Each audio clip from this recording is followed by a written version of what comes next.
and welcome to the Rochford Files with your host, Andrew Rochford, coming to you live from the Denver area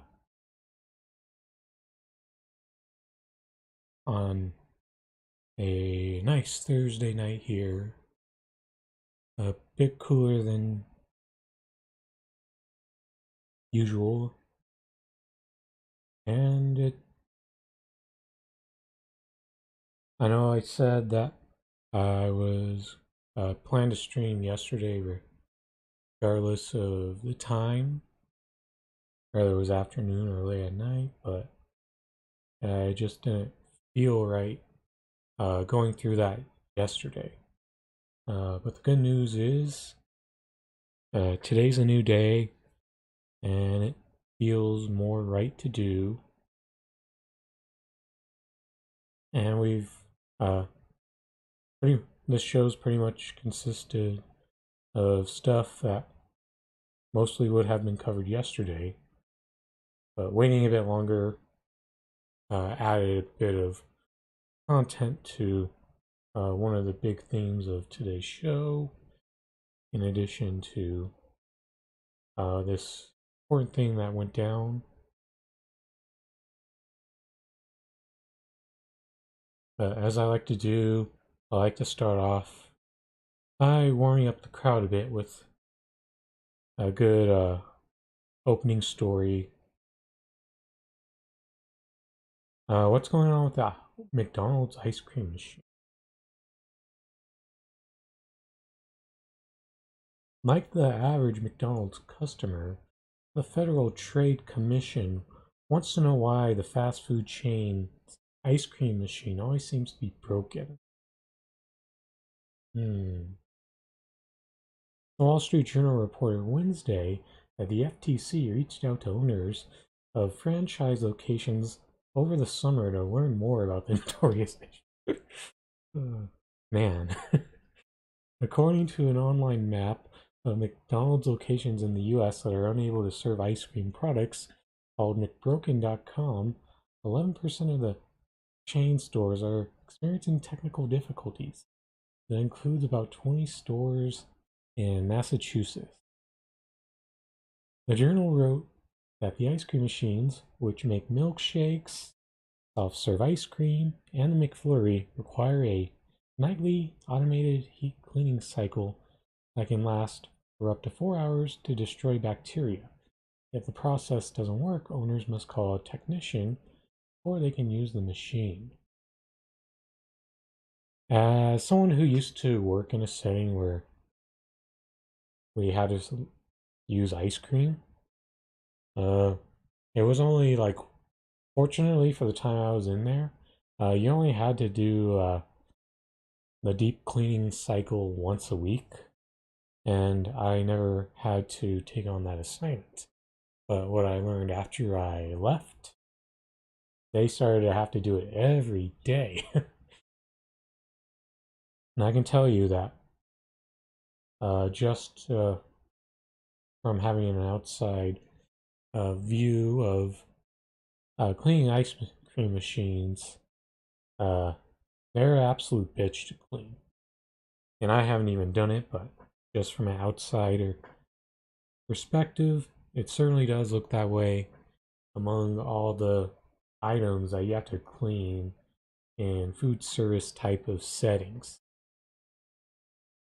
It's a costly endeavor to fix the broken machines made by Taylor Commercial Food Service, and part of the reason is that they are layered in secrecy. From the place I used to work at, I can remember a broken machine only happening maybe a couple times. So I wouldn't know what it's like for McDonald's to deal with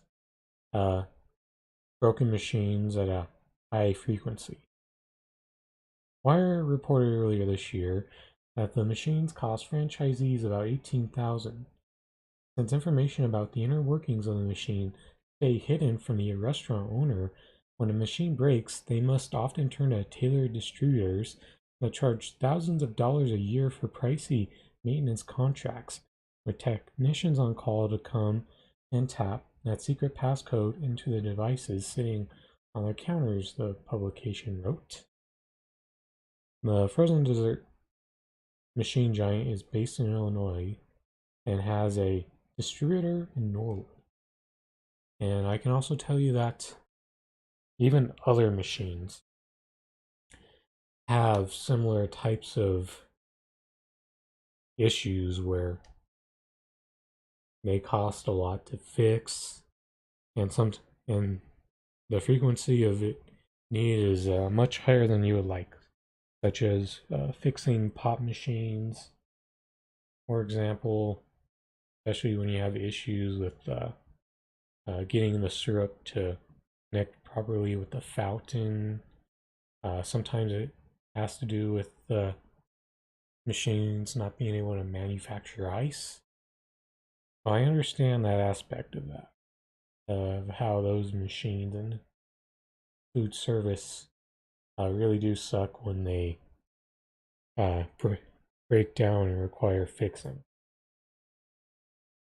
It's a huge moneymaker to have a customer that's purposefully initially blind and unable to make very fundamental changes to their equipment. Jeremy O'Sullivan, who built a gadget that can help owners try to fix a machine on their own, told Wire. McDonald's said in a statement to the Globe that the company has no reason to believe we are the focus of an FTC investigation. The company says it has a team working on the ice cream issue, and it is deploying several solutions such as training for employees and regular maintenance checkups on the machines.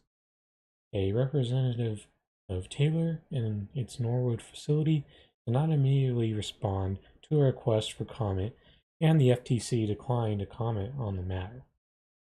So that to me is definitely a different turn than I would have expected this story to take, because when I first thought was going to come up in reading it is that it was actually going to expose employees for being lazy. Instead, it actually exposed the limitations of the workers being able to self maintain the machine. So that right there was definitely something I didn't expect going into reading this article. I thought it would. However, to me, I still don't get why among the things that the FTC could investigate, they're investigating McDonald's ice cream machines to improve better availability for its customers. Of course, there's a good reason for that. It's the fact that that's capitalism at work. They want you to be able to have the ability to consume to its fullest extent. So that's why instead of the FTC doing things that could actually help workers, all they're doing is helping this is them prioritizing the corporations. That's what this is really about. It's that way McDonald's will be able to gain in sales from the make up for the down times the machine doesn't work and unable to offer customers ice cream. That way, once these machines are easier to maintain for the stores themselves, then that way the employee can really be at blame for when they're unable to sell ice cream. So I see what this is really about here. This is going to lead to being anti-worker if the FTC actually does come through on this investigation on behalf of McDonald's, because what's going to happen is it's probably going to cause more employees from there lose their jobs when it gets revealed that they may have had laziness to refill the ice cream machine towards the end of the night. Because trust me, I understand that. Especially when you have to clean it nightly. You just end up having to waste a lot. Especially if you stay on top of it and make sure it freezes in time and you stay on top of your supply for the whole night. So that's where I think this is ultimately going. Pro corporation money grab for McDonald's.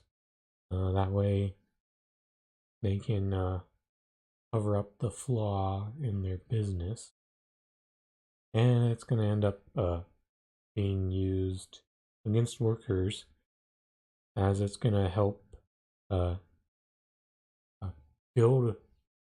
give them more reasons to potentially be fired as opposed to reforming workers.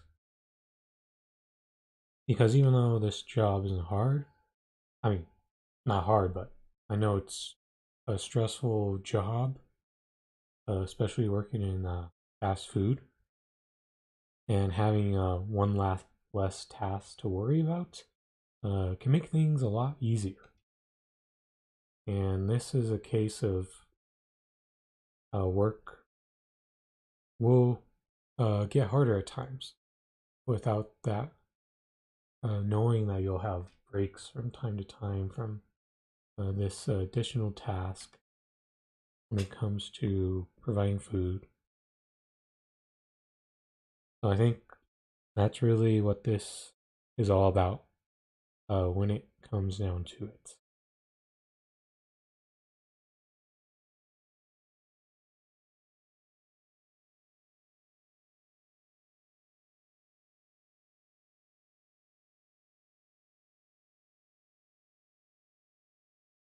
Alright, so that was the second show that I forgot to click record on before I at the start of the show with the opening story. Though I do.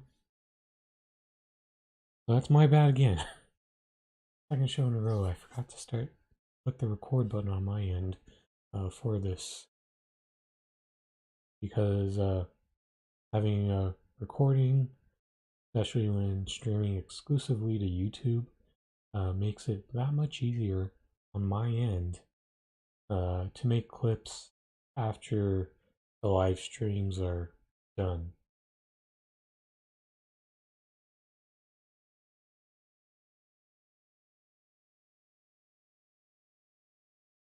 So Texas politicians have now passed a new abortion law. So that's a bad news right there. And that law was called SB8. And that effectively is a bill where now abortions will be illegal after the 6-week mark in a woman's pregnancy. So let's scroll down to this next point. Oh, why is this longer? law so alarming? Part of what's especially draconian and dangerous about Texas' new law is that it empowers everyday citizens to become anti-abortion vigilantes. It allows any member of the public to sue any person, friend, doctor, or even taxi driver who helps someone get an abortion after 6 weeks of pregnancy. Notably, most people do not even know they are pregnant at 6 weeks. These vigilantes can also earn what is effectively a bounty for $10,000 for each successful case they bring forward. As MSNBC's Julia Ainsley pointed out on air this morning. That means an Uber driver who transports someone to their abortion appointment could face harsher penalties than someone who drives a person to commit a terrorist act. This law clearly puts people who seek the procedure in danger, not just legally, but potentially physically, as anti-choice citizens are empowered to take matters into their own hands. And as history has shown us, making abortion illegal does not stop abortion. It simply forces people to obtain it in more dangerous ways. And that right there is really scary to me. Not just the fact that people now can use like a citizens policing type of system, but also the fact that this person would now anyone who drives a woman to get an abortion is now going to be put in a position where they're going to have to get more creative here and not actually drop them off at the clinic. And that also means leaving people out in the cold. So that means your best bet is to probably just drive to get someone who doesn't know what you're doing and drive them close by. Otherwise, if that person knows, they're still going to be on the hook. And we don't want that. This law is yet another misogynistic, racist, classic attempt to control and disempower the reproductive autonomy of women, trans people, young folks, people of color, and those from low-income communities, all under a cloak of faux concern. The Guttmacher Institute, for example, finds this law will force pregnant Texans to drive an average of 248 miles each way to obtain a safe and legal abortion, not just an inconvenience, but an impossibility for many workers, parents, those without financial resources, and young people. Yep, that right there is another aspect of it. It really is forcing an extra tax on people.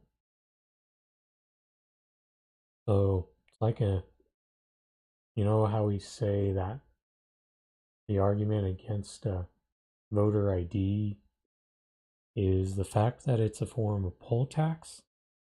This, and when you have states that outlaw it, you're really making it a abortion tax, especially with the money that you would either have to pay with the gas required in food and rest stops, in addition to a plane fare or even a train if it was even possible to catch a train to another state from whichever area of Texas you're in.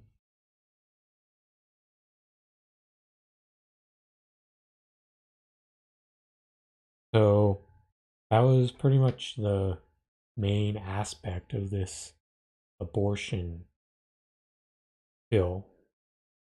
And this is extremely scary for, once again, an attack on women's rights.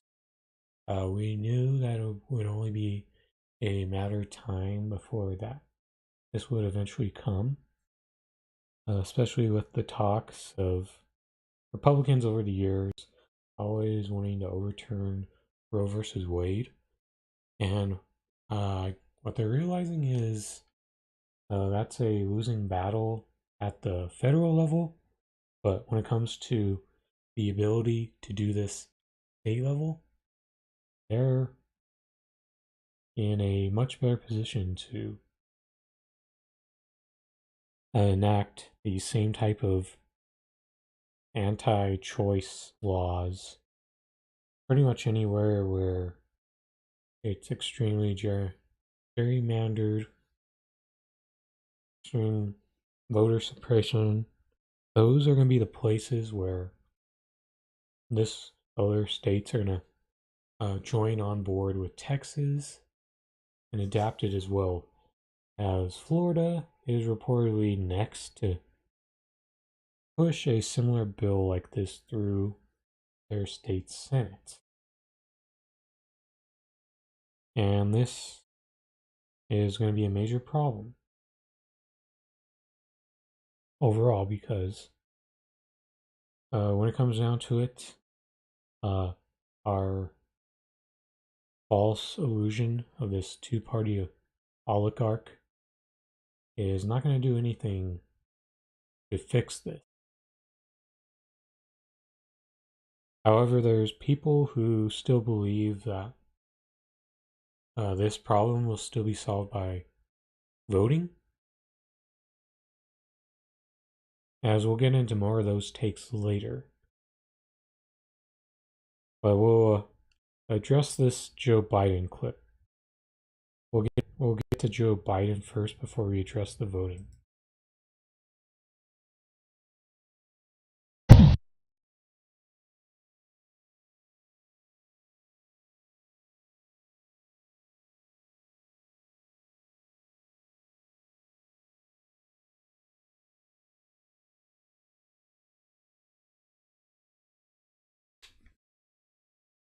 On the census law, why does the president support abortion when his own Catholic faith teaches abortion is morally wrong? Well, he believes that it's a woman's right, it's a woman's body, and it's her choice. Why does the president, who does he believe then should look out for the unborn child? He believes that it's up to a woman to make those decisions, and up to a woman to make those decisions with her doctor. I know you've never faced those choices, nor have you ever been pregnant, but for women out there who have faced those choices, this is an incredibly difficult thing. The president believes their rights should be respected. Go ahead. On the census law, why does the president support abortion when his own Catholic faith teaches abortion is morally wrong? Well, he believes that. All right, so the reason why I bring up this clip is the fact that shouldn't trust President Joe Biden to be a genuine supporter of women's rights, such as being pro-choice, especially since there's going to be evidence that I'll show you in a moment to the contrary, but I will say that if I were not atheist, I would have probably ended up being Catholic because my mom is Catholic. She grew up going to Catholic school. So I do know that a Catholic religion is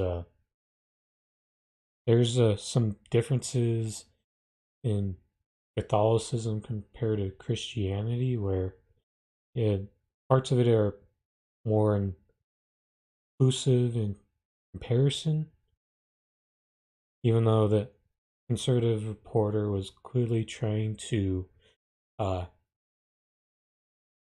reel Jen Psaki in with the gotcha question, and she did not fall for it in this instance. And even though she is a propagandist for the Biden administration, she didn't actually had a better answer in this moment, even though it's not one where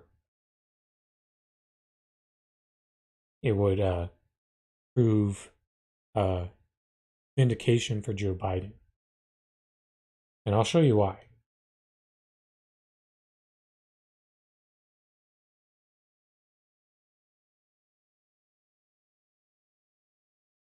So even this site, Snopes.com, and this is back in 1974.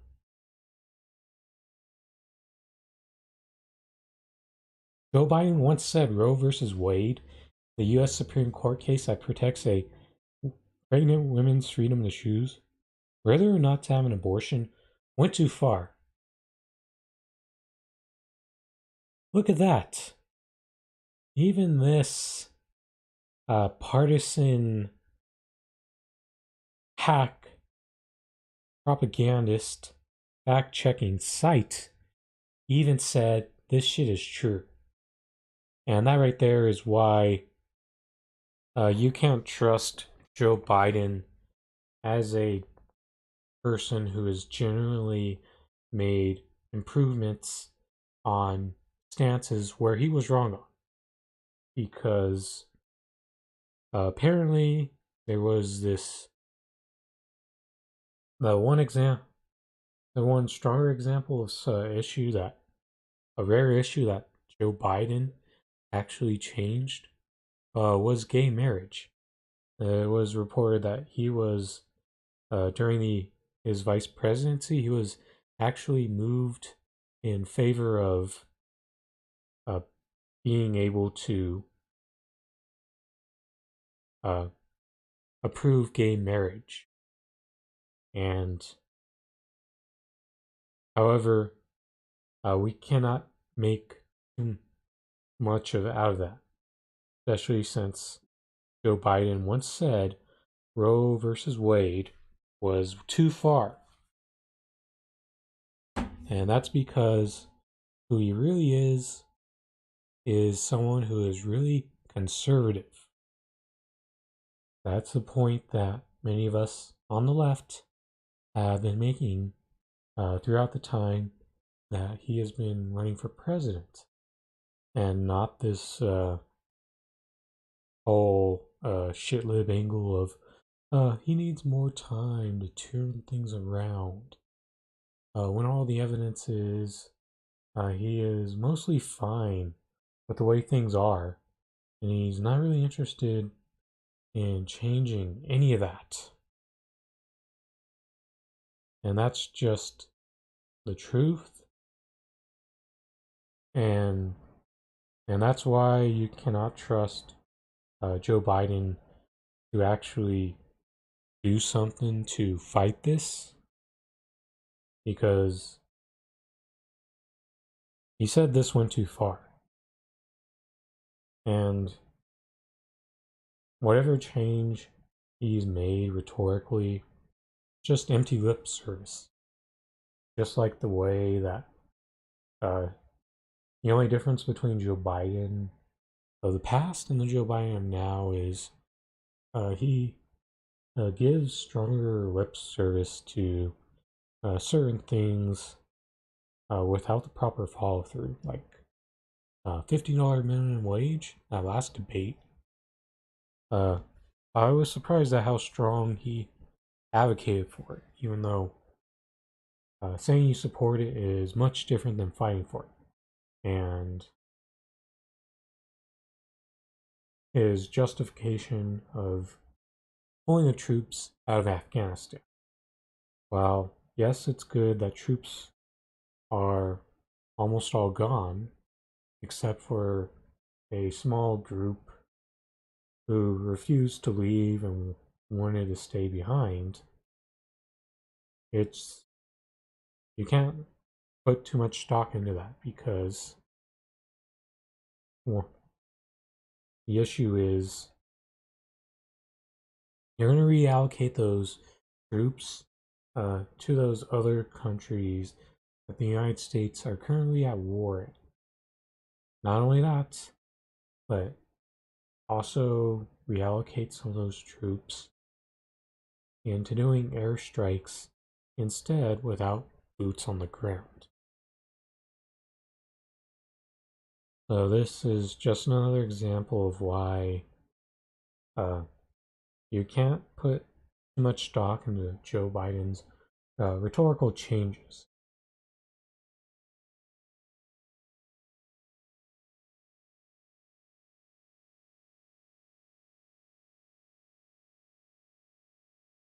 So welcome back to 2015, 2016, because this is another moment where shitlibs are melting down in a big way because they think that this is something that they can blame Bernie Bros for.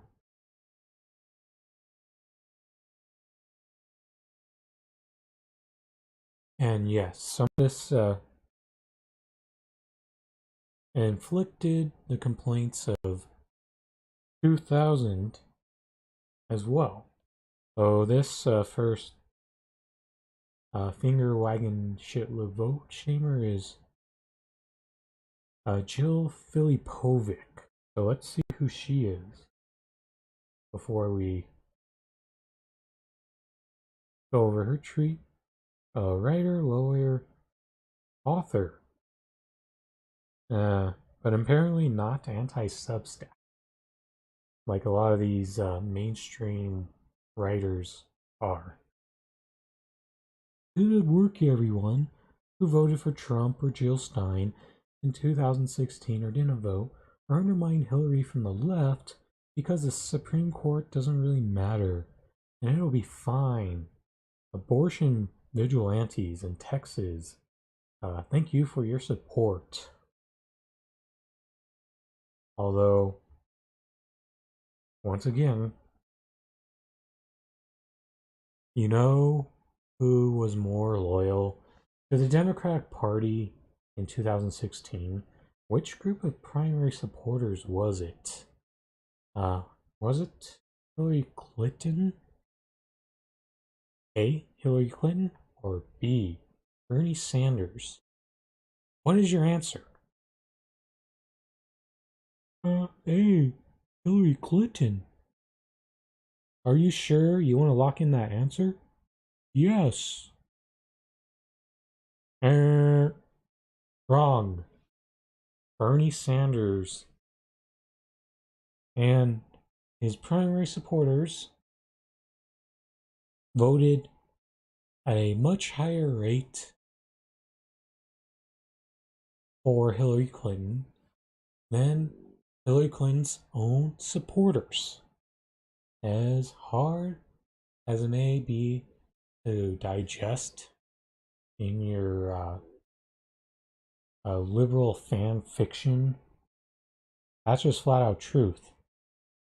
And time again, we've had to make the point that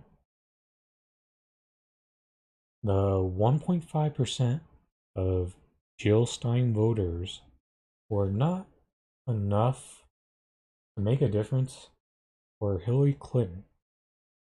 And when there was post-election polling, it was revealed that only 15% of Jill Stein voters would have voted for Hillary Clinton if Jill Stein was not an option. But you know what actually was more of an option? You know, Hillary Clinton lost in such small margins in 3 states that just maintaining voters from the last election cycle would have been more than enough to keep the presidency in the hands of the Democrats. But guess what? The main reason people didn't vote was because they didn't they failed to see a difference in either candidate, And it was also clear that certain people felt Hillary Clinton was worse than Barack Obama.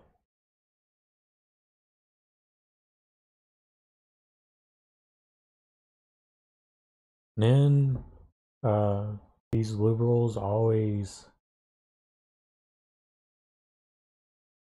get the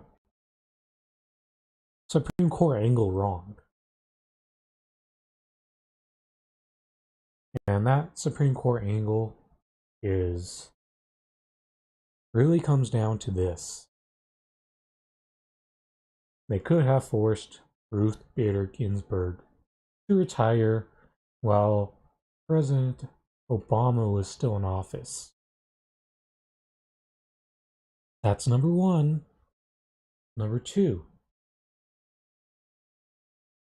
Barack Obama should have fought for his nomination in Merrick Garland, even though Merrick Garland would have ultimately been likely a swing voter in the Supreme Court.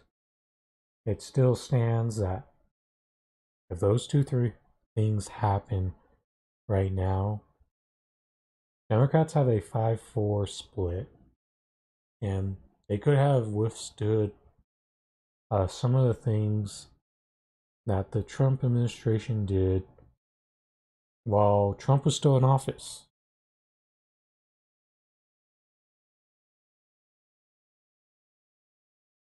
Now next we have bootlicker Max Berger. Imagine how differently the last 20 years would have gone if Ralph Nader hadn't campaigned in swing states during the 2000 presidential election. From purely a consequentialist perspective, is Nader's decision to run a splitter campaign the single most disastrous decision any individual has made in the past quarter century? Hard to think of anything that tops it. If Gore had won in 2000, we almost certainly wouldn't have had invaded Iraq. Really debatable.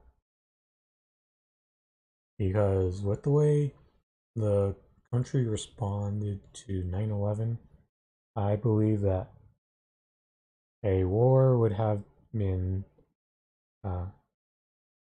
we would have gone to war regardless of it was a Democrat or a Republican in office. And because that was a time where so much of the country was propagandized into wanting to go to war. Even though I wasn't really a close follower of politics as a teen, I could tell that mainstream media strongly propagandized people into being in favor of the war. More so back then. Lots of folks are taking this as an apologia for Gore. Over the past 40 years, the Democrats being weak, corrupt, weak, and stupid. Nader's 2000 run was a mistake, but so is most of what Democrats have done for the past 40 years. And this is the numbers flat out do not justify the argument once again. As we go back to the 2000 election, you would know that more registered Democrats, for some reason, voted George W. Bush. But it's very understandable because it's the classic situation of Democrats putting someone close to the Republicans' right. And what inevitably happens is it just pushes more people towards choosing the actual Republican candidate. It's been a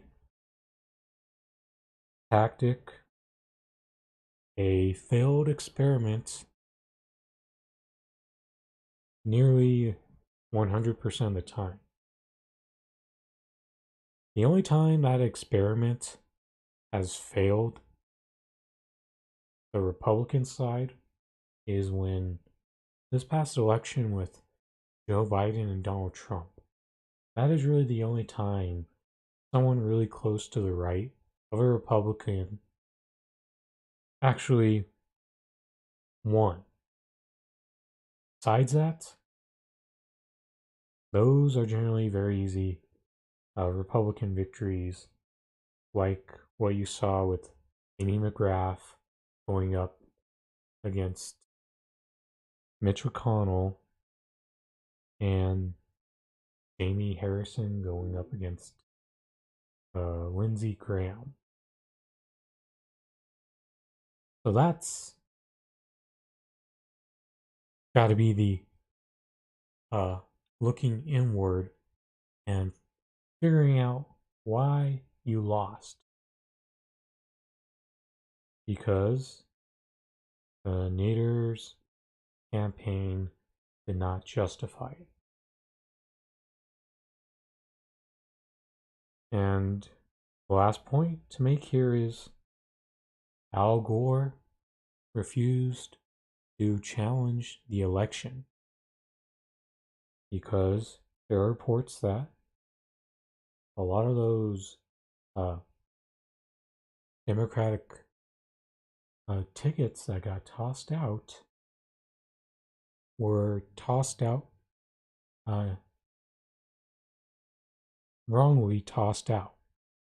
And if Al Gore actually fought that, that may have been enough to turn Florida back over into his favor.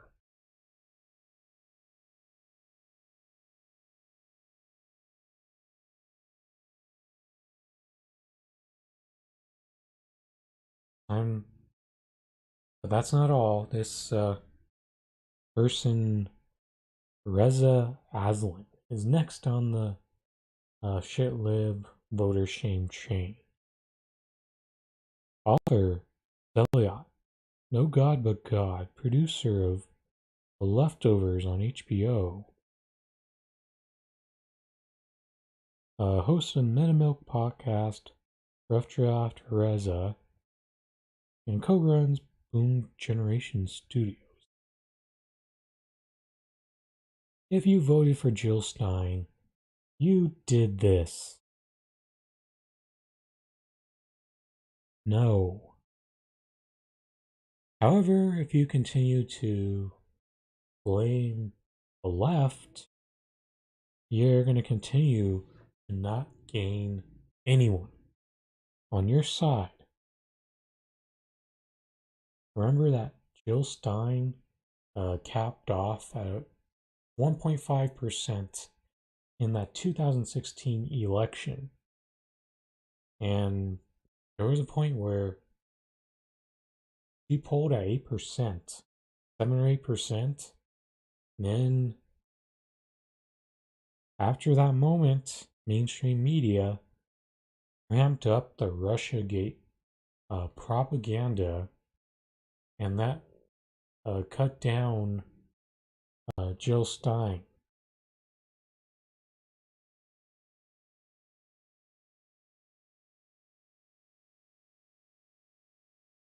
Even though this was years in the making, this was not just something that took 1, 2, or even 3 elections to have the build up for this happen.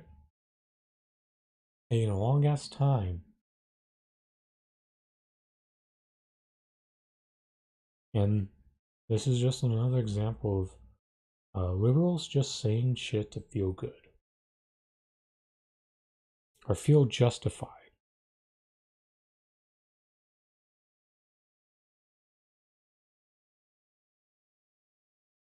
Asha Rangappa. Hey Bernie Bros, you did this, guys. Sorry, but someone had to say it.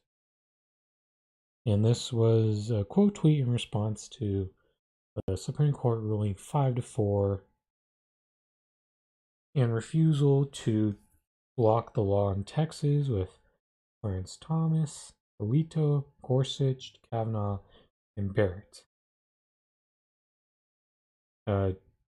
Justice Roberts sided with the liberals in dissent. And this right here is more of the misguided blame. Look here.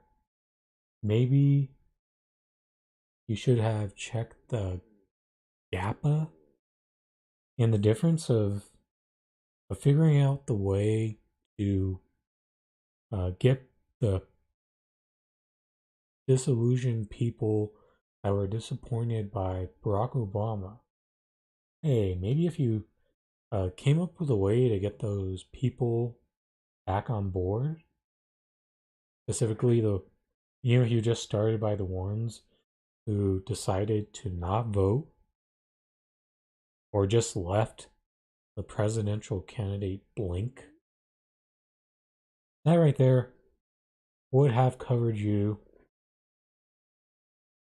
and those Jill Stein voters' totals would have been rendered meaningless. Just like that roughly 4.5% of Gary Johnson voters since Donald Trump won. Those, guess what? The Republicans didn't have to care about that margin. But since, even though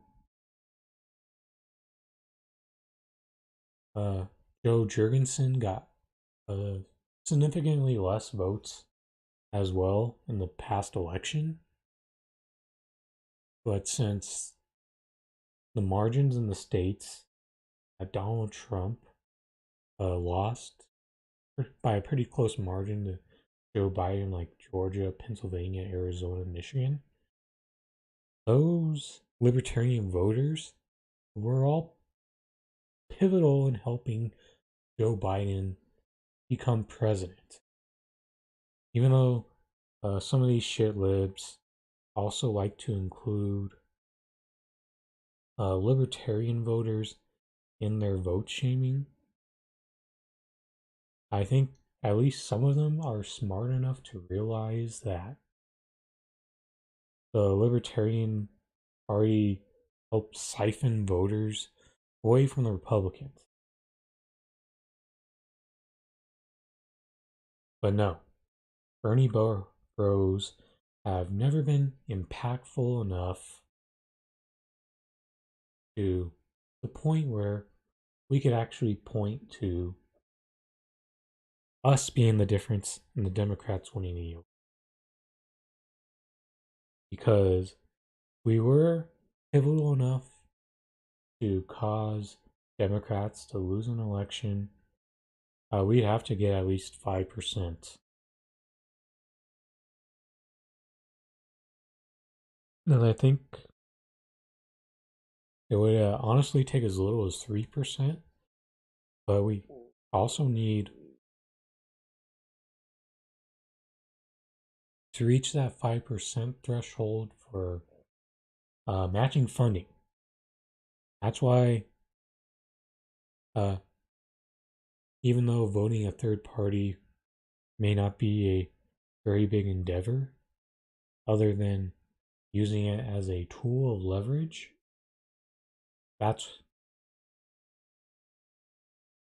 it's why nothing's going to change, or Democrats won't even begin to think about how to get the left until Bernie Bros or progressives are actually on board with withholding their votes from the Democratic Party. Because what these past two elections have shown is that Bernie Bros being actual principled leftist is far from the truth. Because they actually are far too loyal to the Democrat Party compared to all the other groups of supporters that you may have.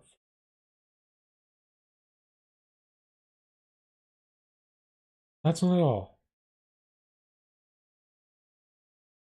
Now celebrities are joining in on the delusion.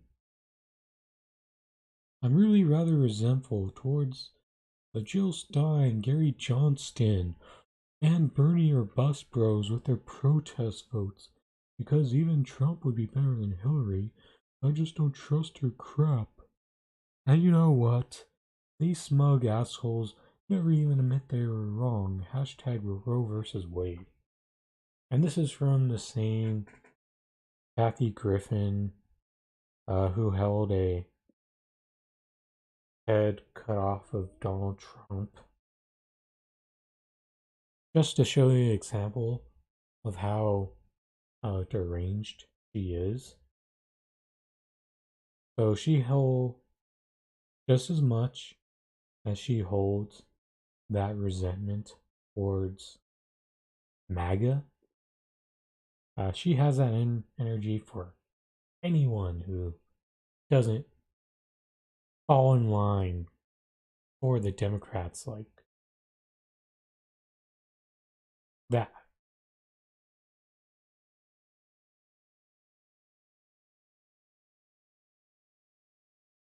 And Jane Lynch, exposing herself for being the out of touch celebrity she is, and saying hi to another out of touch celebrity in Kathy Griffin. Like the Taliban, they played the long game and were patient.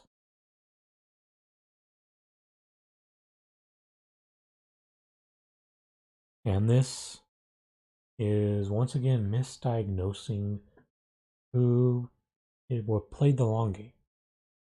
And that was Republicans,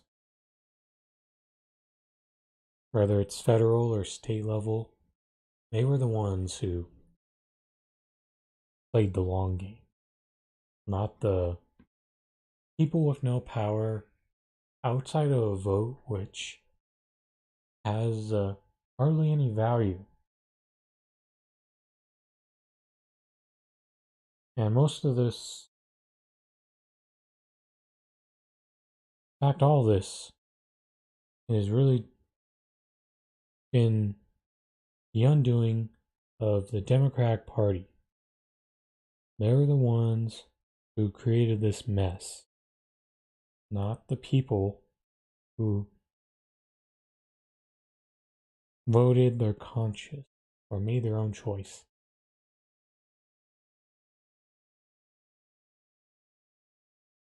So this next one is going to surprise you. Dr. Jason Johnson of MSNBC. There is a push by some to blame about Supreme Court on Bernie or bust folks.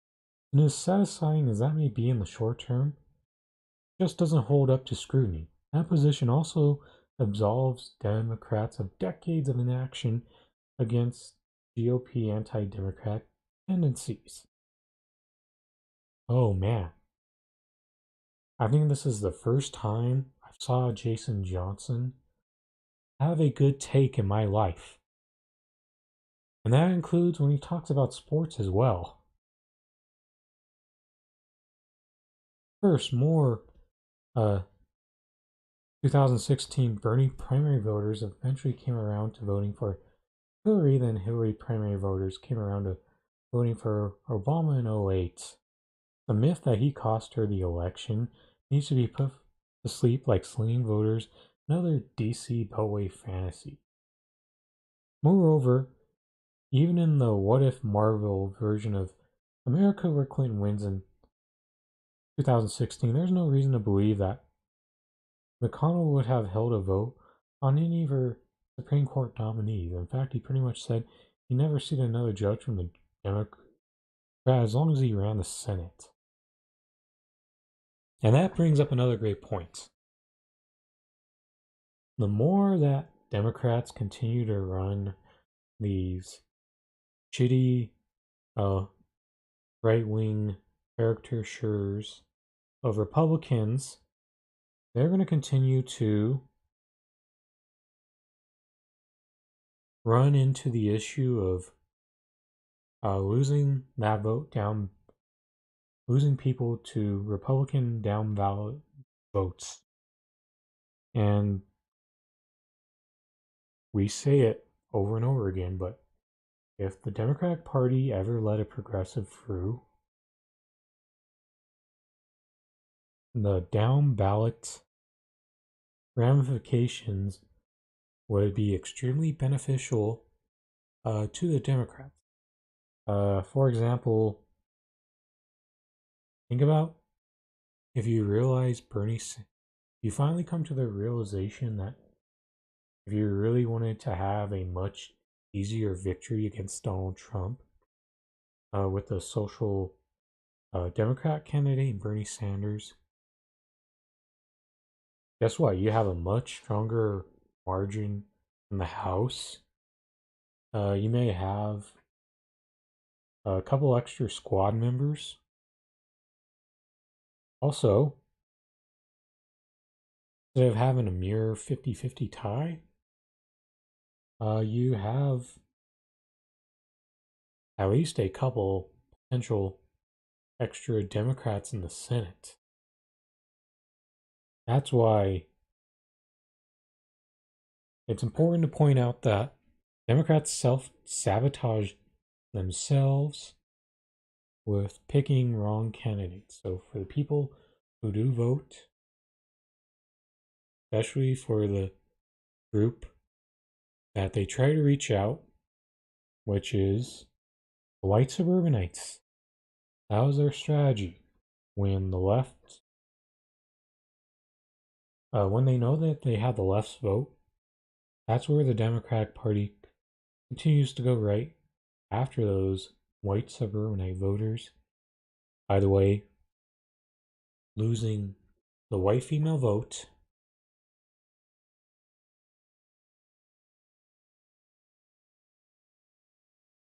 went more in favor of Trump compared to his first run.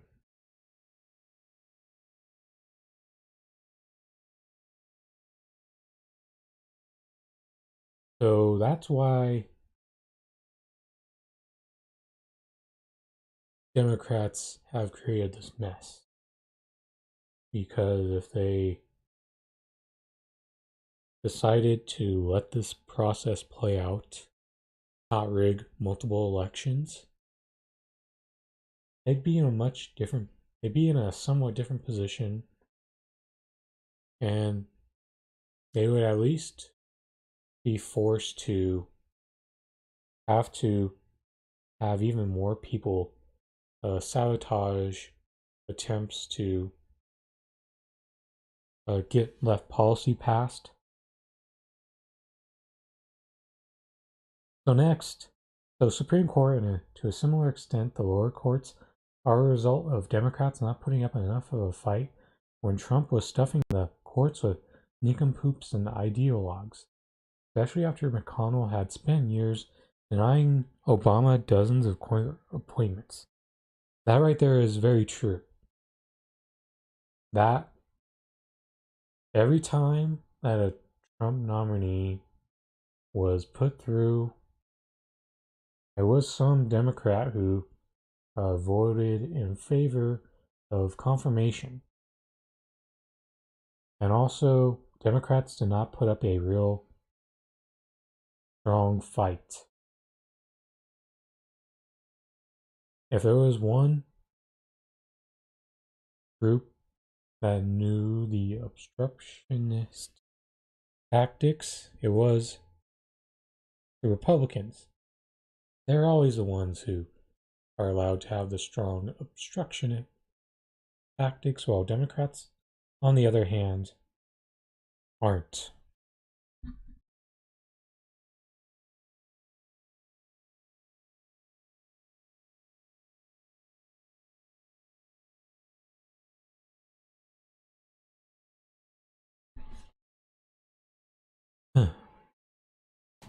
Okay, so that right there is explaining that.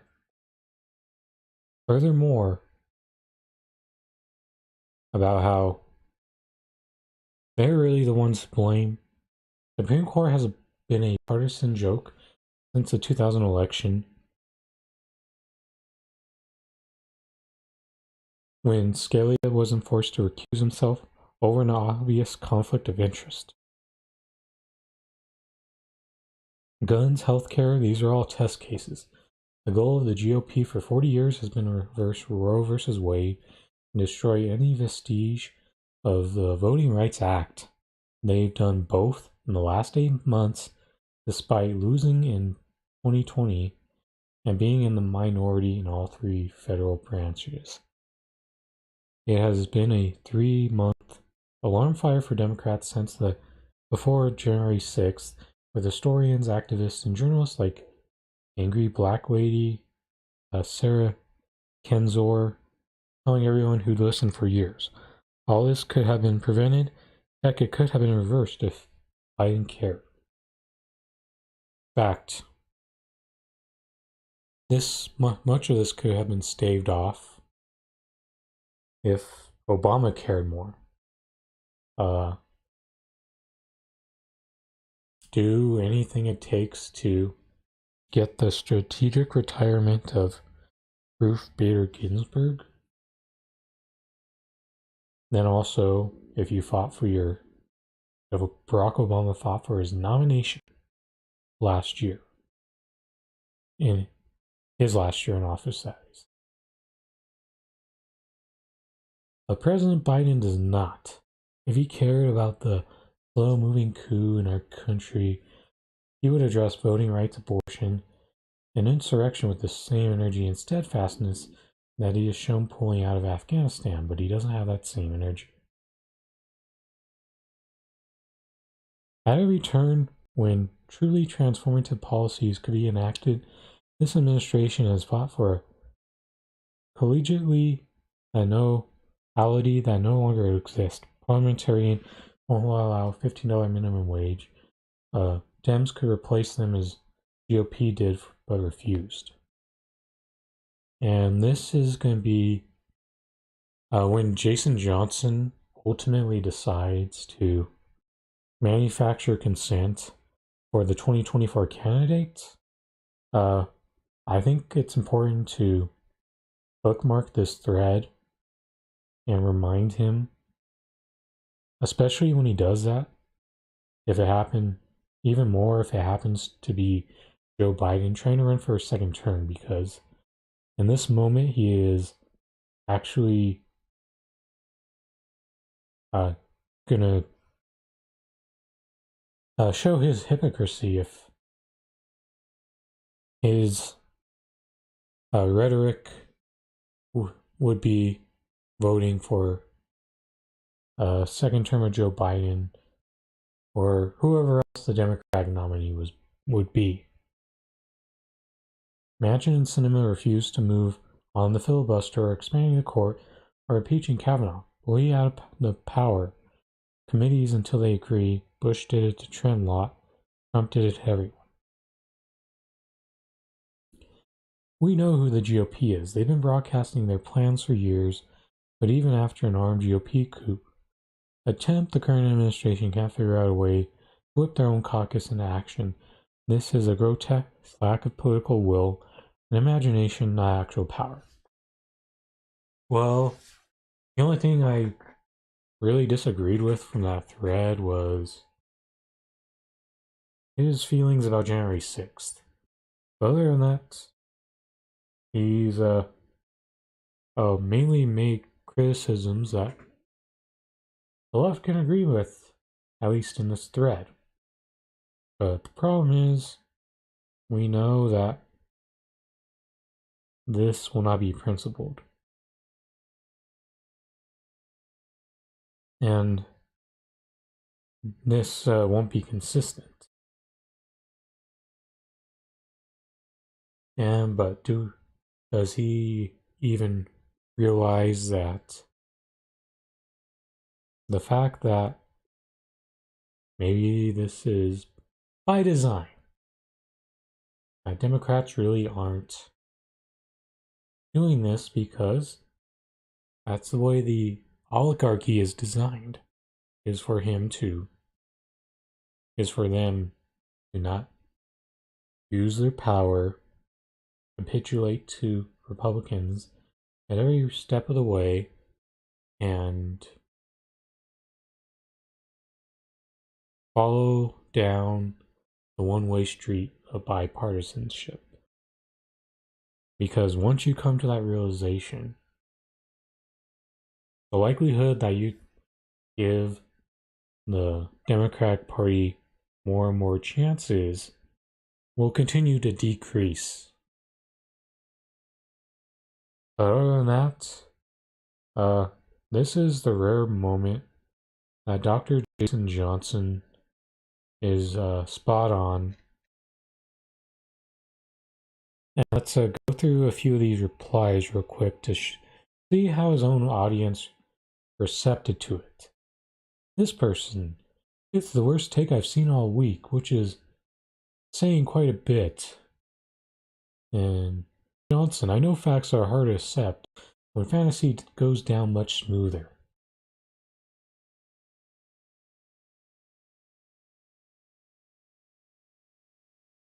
And what we don't talk about enough is expanding the court. They could have easily put themselves in a position, expand the court by 4. Democrats are back up 7-6.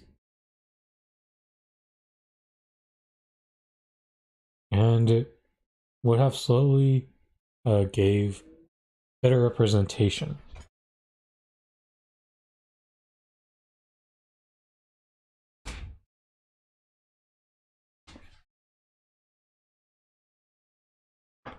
Even this horse swarm whisperer, if anyone deserves the lazy ass ivermectin name calling, it's this account right here. Nonsense, you are not going to absolve Bernie or his supporters of their responsibility for have actively worked to dissuade turnout in an election decided by weak turnout in areas where he fared best. Criticize Dems all you want. There will be no bullshit gaslighting though. And this is where Jason Johnson kind of walks back his thread a bit by saying that he's not absolving them. He said that the issues just don't lead back to 2016. They go much deeper and further than that.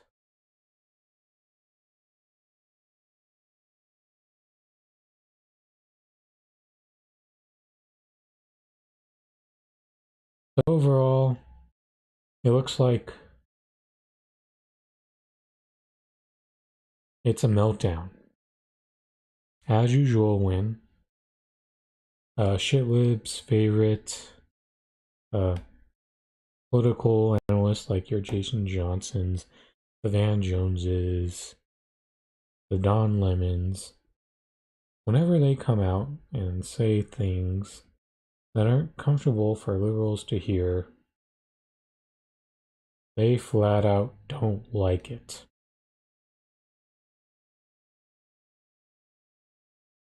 But this group will probably be over it by the time Jason flips the switch back on to what you usually know about him.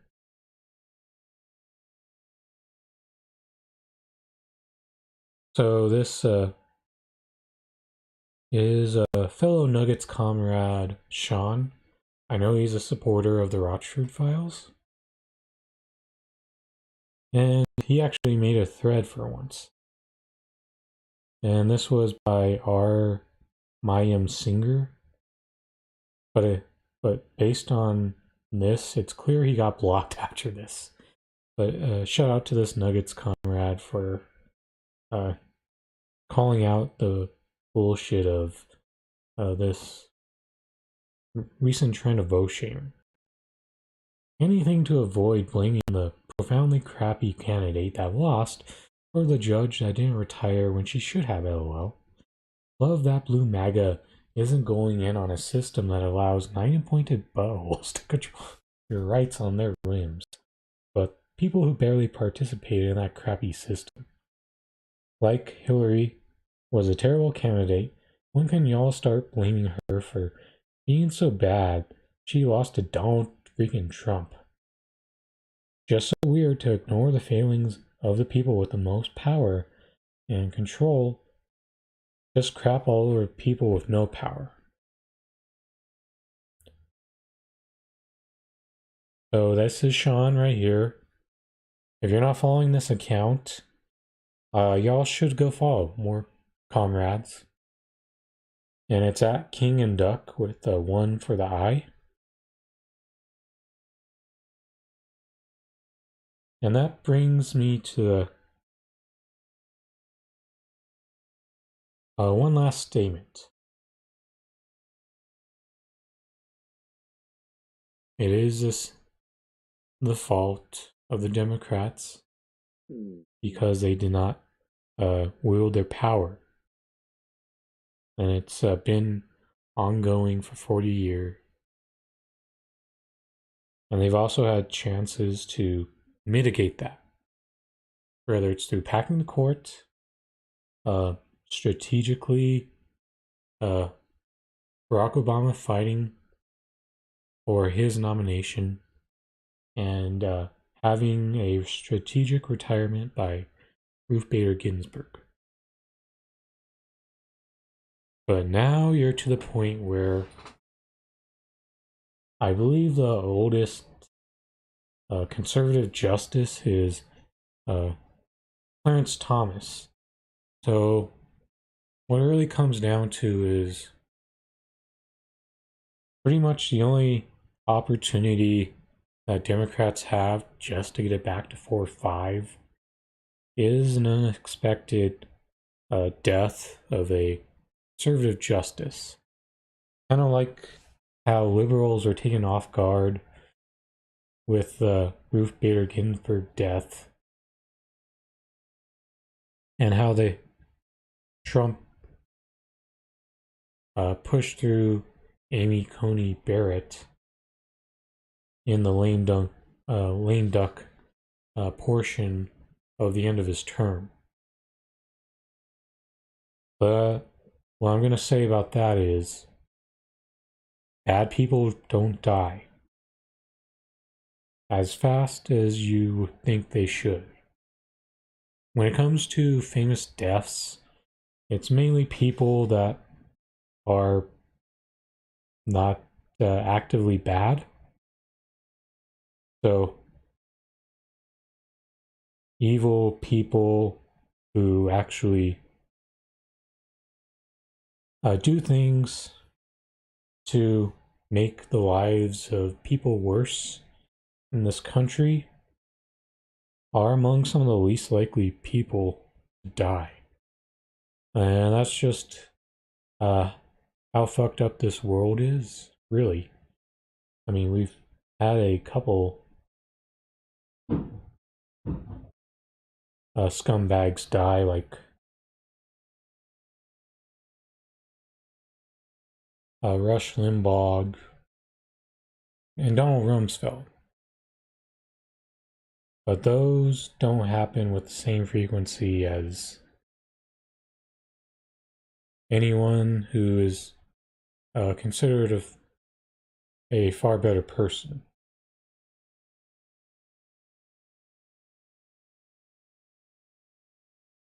Before I get into these last two segments, I'm gonna take a quick break.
Alright, welcome back to the Rochford Files, and this is your host, Andrew Rochford. And next we got a big update in the Elijah Mclean case. That is important to go over. So the grand jury returns 32-count indictment in the Elijah Mclean case. 5 people are named in the indictment, including 4 police officers and paramedics. More than 2 years after Elijah Mclean's death, following a confrontation with the Aurora police officers, a statewide jury returned a 32-count indictment against 5 people, including 2 current Aurora police officers and 1 former officer. I'm thankful that they saw what I saw, that he should have never been stopped. Shanine Mclean, Elijah's mother, I expect prison for my son's murderers and their accomplices. Colorado Attorney General Phil Weiser announced the findings of the indictment, which returned last Thursday. Those indicted include current Aurora officer Randy Rodema, Nathan Woodyard, and former officer Jason Rosenblatt, in addition to the 2 paramedics that were on the scene, Peter Dechunik and Jeremy Cooper. All 4 of the current employees have been placed on unpaid leave according to the city. Each of the 5 people indicted face 1 count of manslaughter and 1 count of criminally negligent homicide. So, first off, the good news is city money is not going to these people while they wait for this case to progress further in a trial. Then the next part is, I am curious about how this did not end up being a murder, because from the police standpoint, this feels very similar. Rodema and Rosenblatt also face a count of second-degree assault with intent to cause bodily injury and 1 count of violence. There's a sentencing enhancer related to that assault charge. Dechunik and Cooper also face a count of second-degree assault with intent to cause serious bodily injury. They face a second assault charge for recklessly causing injury with a deadly weapon, which in this case is related to the use of the sedative ketamine. They also face a sentencing enhancer for both those assault charges. So they all turned themselves into the Glendale Police Department Wednesday afternoon. They were processed on their warrants, posted bond, and were released according to police. Rodema turned himself in Wednesday evening, posted bond and released as well. On August 24th, 2019, oh yeah, this is just a little recap here. So next point that needs to be made here is the original Attorney General, Dave Young in Aurora, probably most known for being the most fucking corrupt police department in the Denver metro surrounding area. His investigation cleared everyone of any wrongdoing. Seriously, how fucked up is that?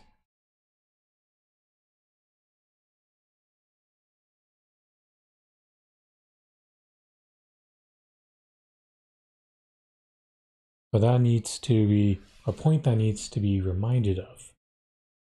And another thing that needs to be said here is the fact that the people who are responsible for that original investigation that cleared everyone involved of any wrongdoing, no one from that was charged.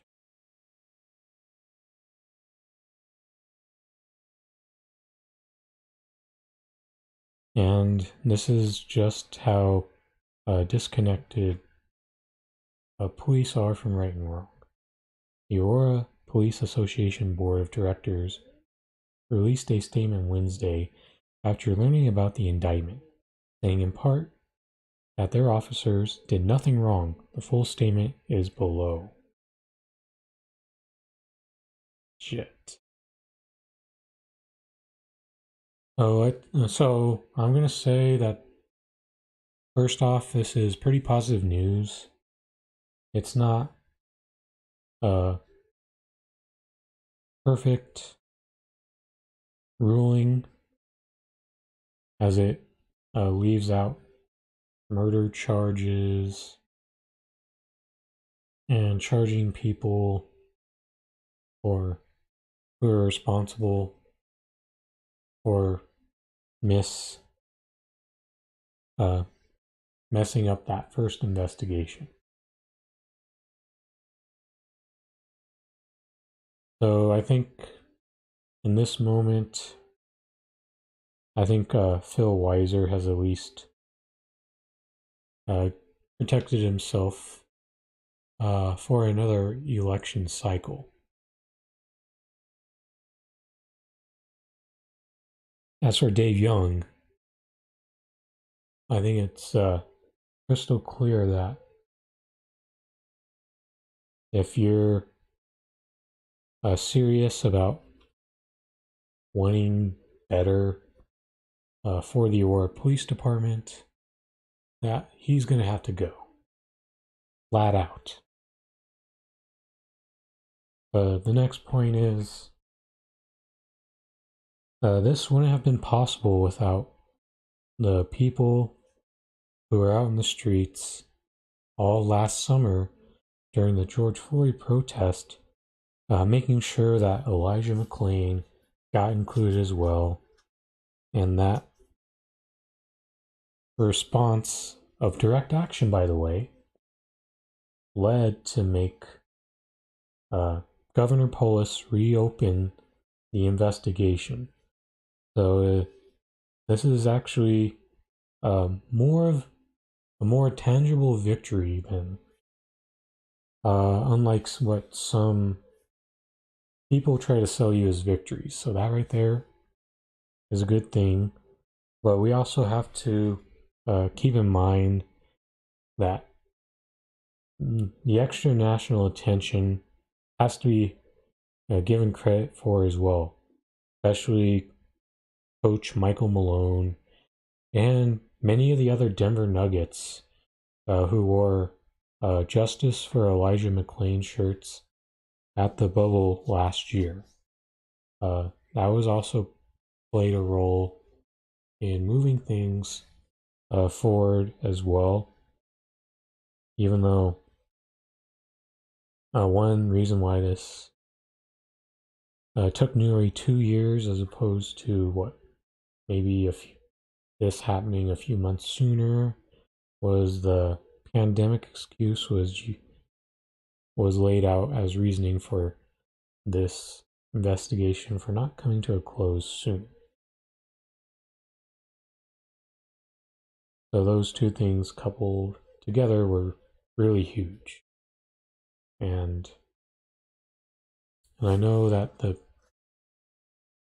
PSL were very big organizers in these protests, not only in Denver, but in Aurora as well. And without that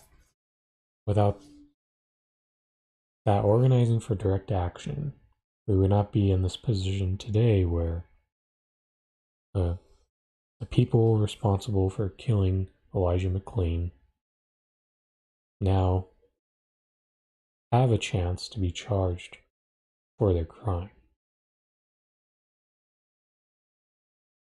And the other great point of this story is the fact that with Elijah being a model citizen, mainstream media cannot find ways to smear him in the way that they do with other black men unarmed that get killed by police. In fact, the only knock that they could put on him was having a hood on late at night. But if you knew anything about the guy, massage therapist who enjoyed playing the violin, you knew that he was a model citizen. And I think having that narrative also probably helped swing this case in his favor as well.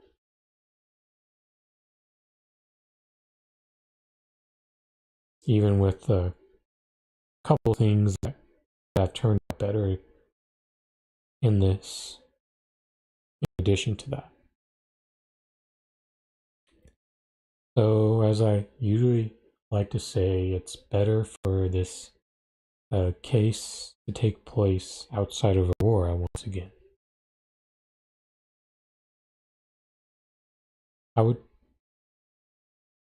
Wait, no. I don't think it'll make a big difference whether you have it take place in Denver or Aurora. But if you use a more, but it may not be in the best interest of the case if you move it to a more white-dominated suburb like Littleton, Parker, or Broomfield. But as long as it stays in the Denver or Aurora, I really do believe that this case will be, whether it's in one of those two cities, I don't think it'll have a big effect on what happens with the jury. And what I'm going to say is I think that what the ruling class has realized is that they're probably just going to have to, in the court, charge more of these killer police officers other crimes. Because I think even though it's easy to get pessimistic about this case being charged to this extent, I do think what the ruling class realizes now is if they charge these officers more for these crimes, it's going to help prevent mutiny, rioting. It may even help prevent revolution.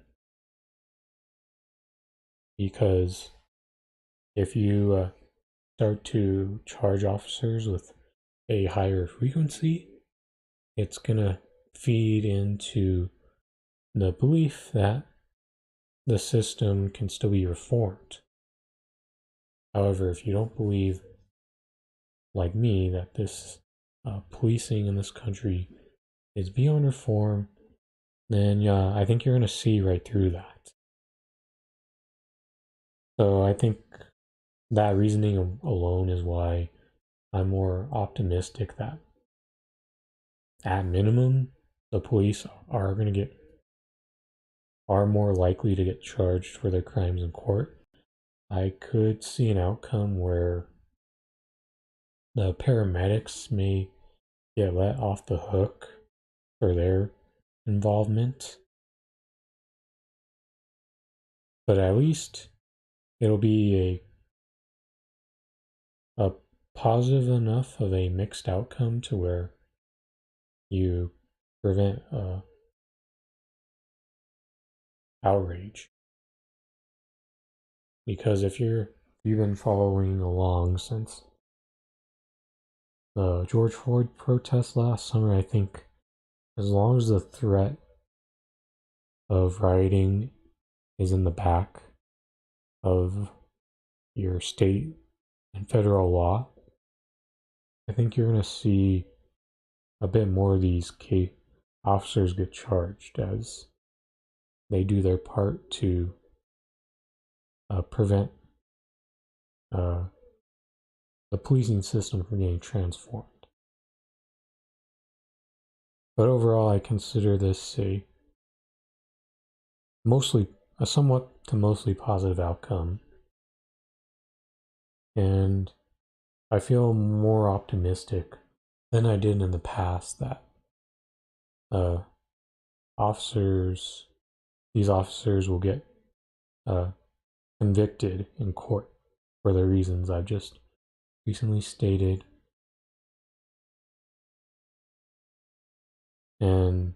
But it just won't stop there.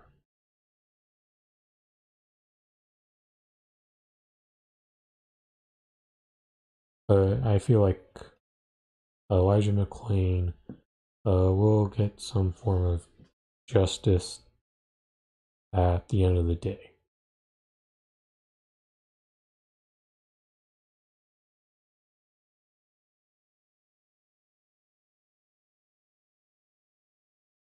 So next, I'm going to close off with this. So these are going to be text messages from Miami Marlins players at 3 different minor league affiliates. So just keep in mind that when I'm about to read these 3 messages, these instances are far from just isolated to that team.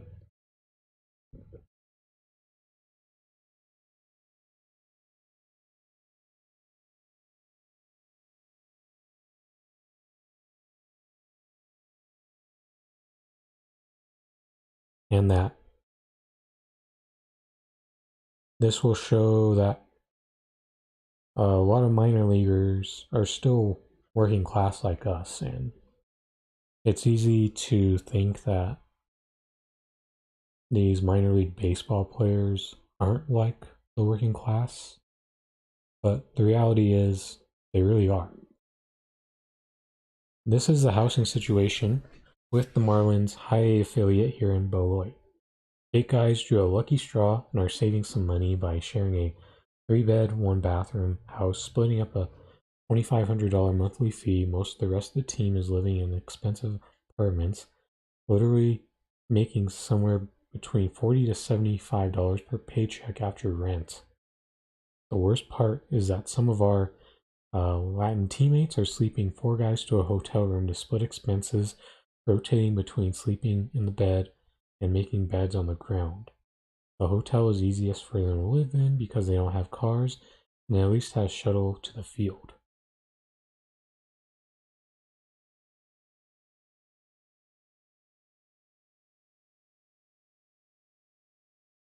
Next, I've had some issues with hustling with the Marlins right after spring training finished. I had to start paying $55 a night to split a hotel room. That's $1,700 per month. We don't make that much after taxes, so I was losing money.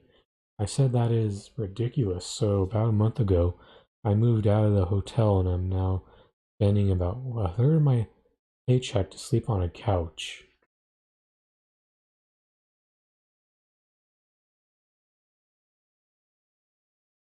My housing situation this year with the Miami Marlins AA affiliate was terrible. I say that because I couldn't find any place to live within a half hour of the stadium, so I was essentially forced to stay in a hotel which cost me thousands of dollars a month, way more than my salary.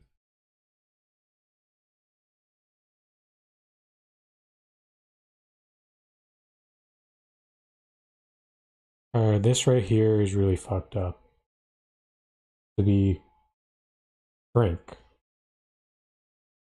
you've got major league teams that flat out refuse to make sure that players and their minor league systems have enough money to address their basic needs, such as food, housing, and shelter, even though the team probably may take care of at least meals when they're there for games and practice. But the fact that they do not make enough money to comfortably afford a hotel or a reasonable living situation, which allows them to be in their own bed.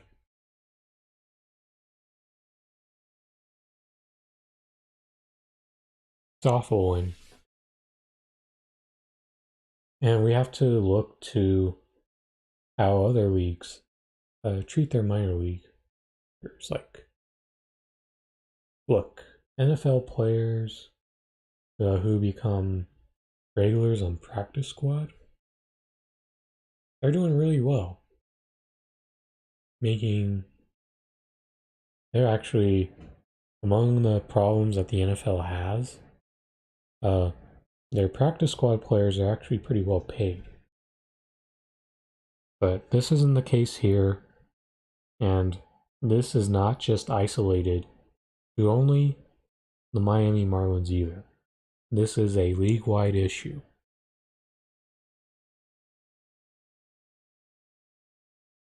And when we look back to last year, the MLB pretty much decided that there would not be any minor league baseball last year.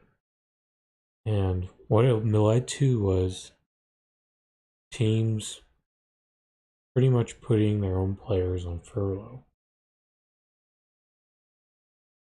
And for the teams who released the vast majority of their minor leaguers,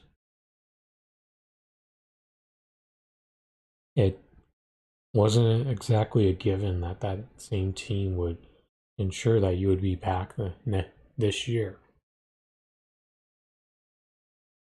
And the reason why that's important to bring up is there were definitely teams who were trying to avoid the responsibility of paying them throughout COVID last year. I think there were a couple teams who actually tried to at least pay them a bit to take care of them. By and large, that did not exist. And for all the criticisms that is easy to give of Bernie Sanders these days, you have to remember that in his campaign,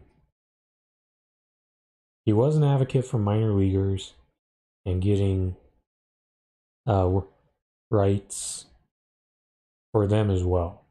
I mean, Bernie Sanders did manage to at least get a couple big corporations to raise their pay with the efforts that he did. And however, he hasn't done the same for minor league baseball players. And he has talked about being supportive of the idea of addressing this disparity in pay and trying to make sure minor leaguers have living wages as well. Because if you don't make it to the big leagues, then you're going to have a really hard time trying to get a living wage. I'm sure that there's not every player on every career minor leaguer has this problem, but there are some who have managed to at least carve out a working class salary, but that is not the case for everyone. And people like these are examples of people that we have to make sure are included in our working class fight, especially when we start to do things like the general strike. it's important that we try to reach out and make sure that minor leaguers are involved in that fight, because these major sports leagues are trying to get by with underpaying these guys and do it with as little as possible.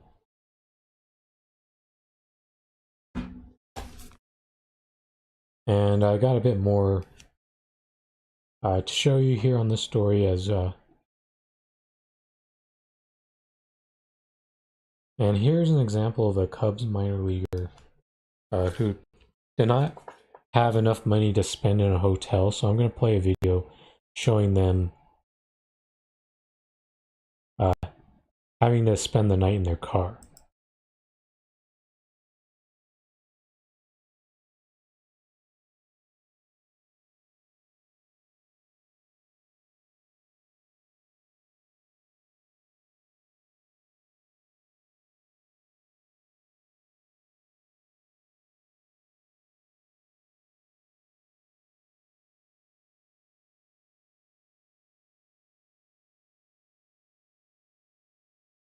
See, if we're really about advocating for the right to housing, that includes minor leaguers as well.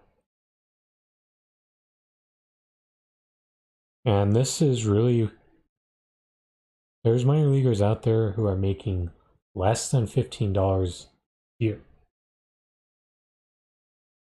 And that, to me, is freaking insane. Because I know that there's people who think being a professional athlete is all fun and games, but you work out and put in the work like a full-time job, just like everyone else. It's just, the difference is you have a more physically demanding job, even more physically demanding than most of your hard labor jobs out there. In a free market, supply and demand dictate wages because MLB owners have a legalized monopoly. Supply and demand do not dictate minor league wages. Instead, MLB owners agree to underpay minor leaguers and offer to pay players more money if they switch teams. In other words, minor leagues make less than $15,000 a year because there's an artificial lack of competition for their services, not because that's what they deserve. The Curt Flood Act removed MLB's antitrust exemption with respect to the payment of MLB players. It's time to remove MLB's anti-exemption trust exemption altogether. Billionaires do not need government handouts. Yes, that right there is the heart of the issue. And I'm sure that was part of what supposedly Bernie Sanders advocated for fighting for. And Bernie Sanders has not been doing much fighting of any kind since the Biden administration has taken over. And I think this would be a great moment to demand of Bernie Sanders to start to fight for this issue.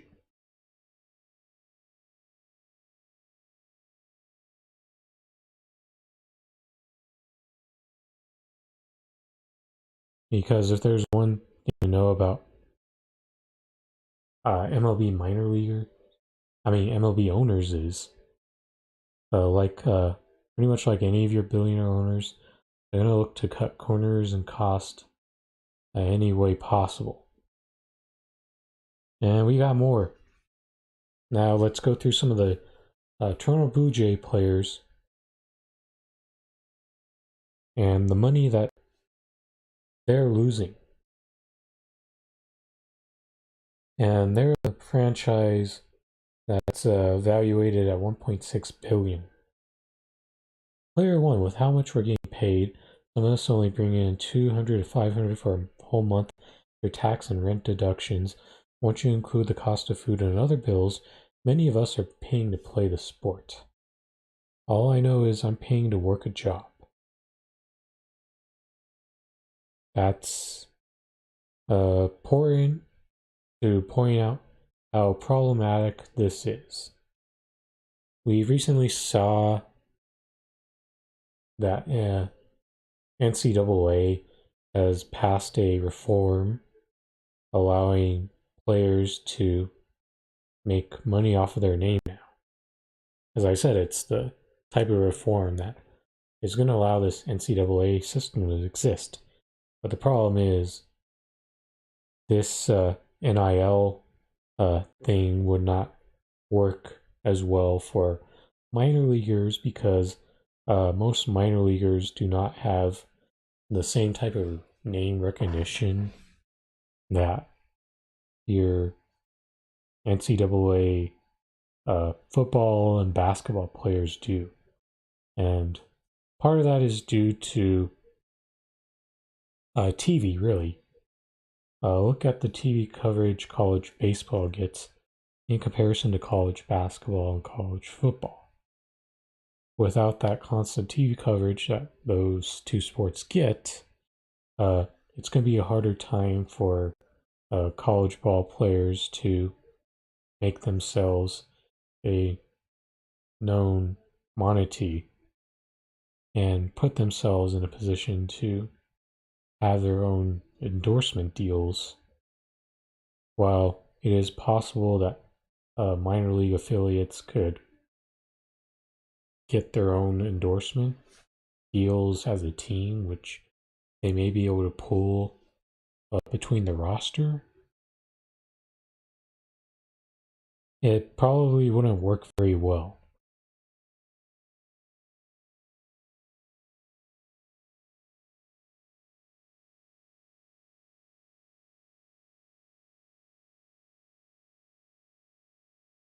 And this is another text sent by a minor leaguer. Over the last 4 seasons, my wife and I have combined to make under $60,000 while working off seasons along with full seasons of baseball. We've had to navigate baseball with all different kinds of housing, selling vehicles for extra cash, moving back in with parents to save a few bucks, all while I train to hopefully make it one day. We've got a baby, and now things are still very tight. I'm gone from home for weeks at a time, and she can't work during the season this year. It's been rough. I'm sure there are guys out there with it worse than me. This is, once again, awful that this type of system creates that. To me, it's like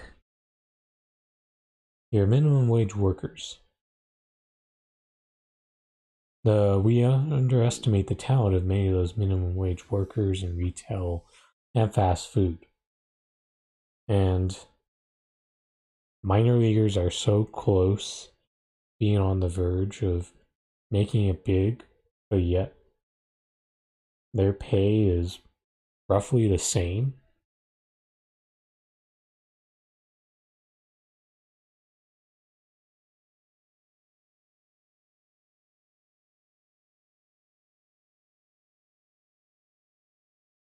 So this post will expose the contradictions of the San Diego Padres. The Padres take great pride in providing best-in-class resources throughout our minor league system. San Diego owner Peter Seidler, I could not be happier with where we are business-wise. There's nothing we can't do. Really, then fix this. Best in class? Nothing we can't do? Then compare the Padres to the Giants. AAA, AA, single A. Triple and double A get no housing stipend. Then at single A, they charge their players daily housing fees. Then you look at the Giants, one of the rare examples of a team who's done their minor leaguers better. They got housing stipends and they fully cover the housing, although they should be covering taxes as well. That's one thing the San Francisco Giants could be doing better in this situation.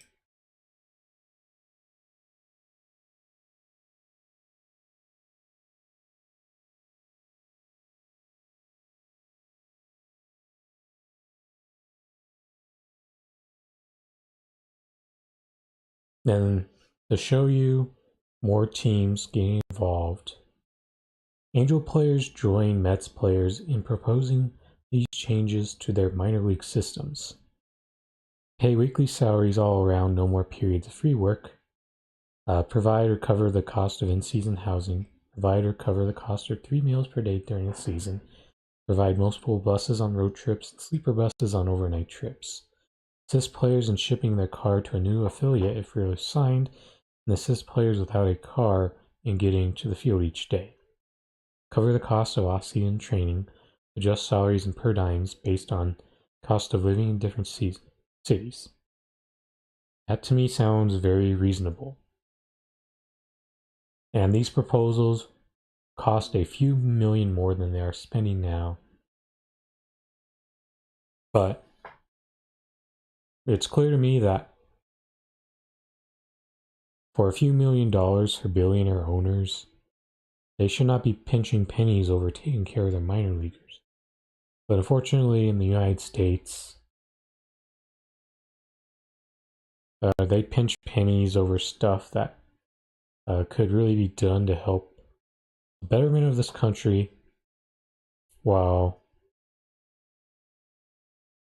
you've got billions of dollars being used towards the military-industrial complex. In fact, they just increased it another $32 billion. And you're telling me that if these MLB teams have to spend an average of $5 million per team, which is $610 million a season, that really can't be done. I could go through so much more, but I'm going to say that the last thing I'm going to do is I'm going to actually try to help get the advocates for minor leaguers involved in Compton J's General Strike Summit. So after the stream, I'm going to try to help get them involved, because they're a group that could really use their involvement in the general strike would be very helpful, because even though we may not be quite ready for it, we do have to start somewhere, and we're probably not going to get it right the first couple times around. But like anything else we have in this country, we have a movement. We have to build things through trial and error, rather than being able to get things done at the perfect time.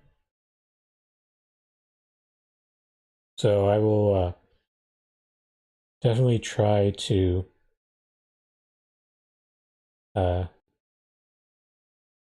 get them, help them be part of this General Strike Summit, because minor leaguers are still part of the working class, and they need help with their rights as well.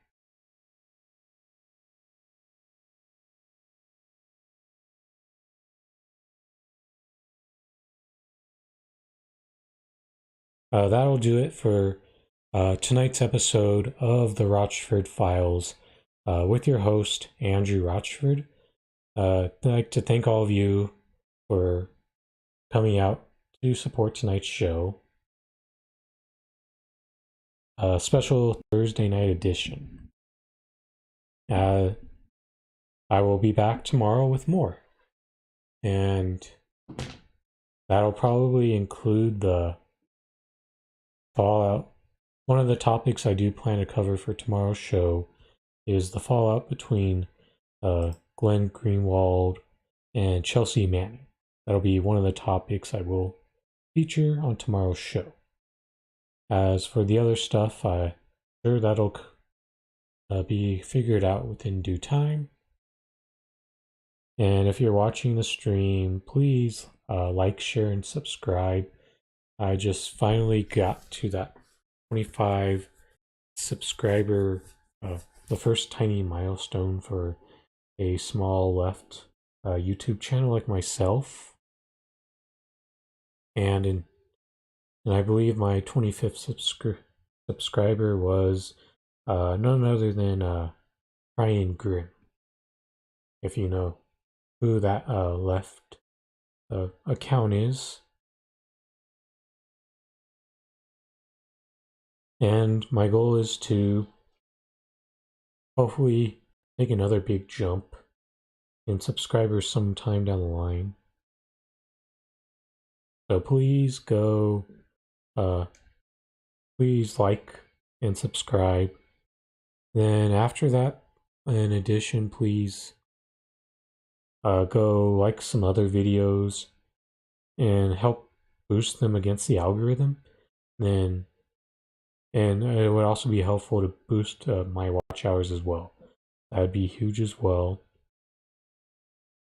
In addition to that, follow the Rochford Files Twitter page at @Rochford like the Rochford Files Facebook page. Lastly, please follow my account on Twitter @NugLifeComrade, NUGGLAFE Comrade.